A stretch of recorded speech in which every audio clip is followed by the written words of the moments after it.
Welcome to this week's OK at Work with myself, Sarah Sawyer, my colleague Russell Berger, both attorneys at Offit Kurman.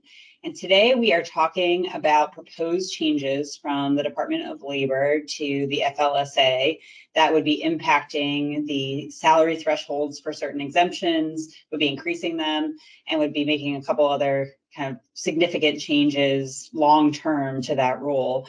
Right now it's in a proposed state, so it has not been enacted yet, but it is in a review period and might be coming up in something that employers need to consider. So Russell, what's the DOL proposing and what's going on there? Yeah, well, to give it some context, there are exemptions from the requirement that you pay someone overtime. And those exemptions often have two components. One is a salary component, the other is a job duties component. So what the DOL is proposing to change is the salary component for the various exemptions, such as the administrative, executive, professional exemptions, known as the white collar exemptions, to the FLSA's minimum wage and overtime requirements. And what they're proposing to do is to raise that salary basis threshold.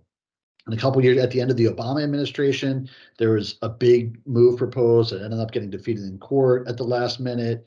More recently, there was a modest increase to that salary basis, where it now currently sits at $684 per week, which, if my math is right, is somewhere in the $35,000 neighborhood on an annual basis.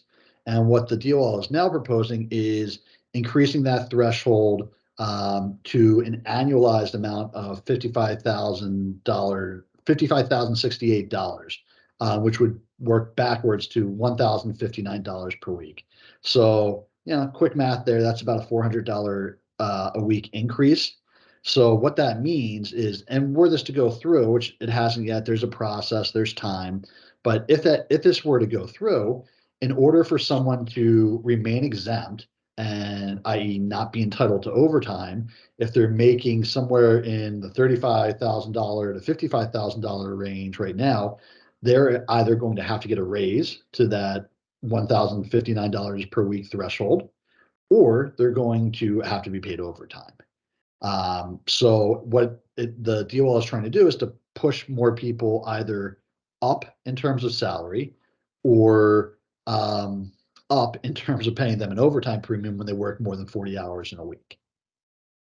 Yeah, I think it will definitely impact a lot of employees. So with that big of a change, that is a pretty big, as you mentioned, Russell, the previous changes have been a lot smaller, so it's impacted less people.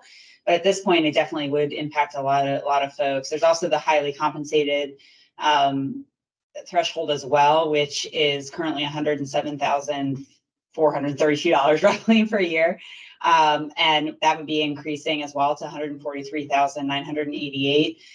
So both of those would be changing now. Then the other significant change that would be involved here is that there would be an automatic updating mechanism. So as you kind of laid out the history, Russell, there's not been that many increases, and it's been a fight for these increases to happen. So this would eliminate that and essentially have an automatic updating mechanism every 3 years based on a calculation, so that they wouldn't have to keep kind of going back and pushing these things through and going through the comment periods, and making it a little bit easier for it just to automatically change, which in one sense, it at least provides some predictability for employers instead of always just wondering based on who's in office and what's going on, always wondering what's going to happen. But then it also means, obviously, that there will be incremental changes every 3 years, and that employers will have to be keeping an eye on this. Yeah, that's right. I mean, it's one of those things that, I mean, the idea is for the salary basis to be roughly consistent with respect to where the economy is and what inflation is. So I think, that's this mechanism is going to be tied to that. We see it in Maryland with respect to minimum wage and now the non-compete minimum threshold as well, where these things are now indexed. And so that's an ongoing frequent trend. And updating every 3 years means that you as an employer are going to have to revisit this every 3 years to make sure you're clear of that threshold. And again, this is one of those situations where it's got to go through, this is a proposed rule, it's got to go through a notice process. This isn't happening tomorrow. It's not something that you have to run out and change people's salaries for, but it is something that you should start planning for, you should start budgeting for, you should start, when we went through this, 6 years ago, 7 years ago, whatever it was, the advice was pay attention to this, start planning for this, look at your employees that are kind of in this gray area and start making decisions about, should I keep them exempt? Should I make them non-exempt? Maybe they're in a gray area in terms of how I've classified them anyway, and I'd just be better off making them non-exempt and paying them by the hour. So these are the kinds of questions that I think it's the right time for business owners to start asking.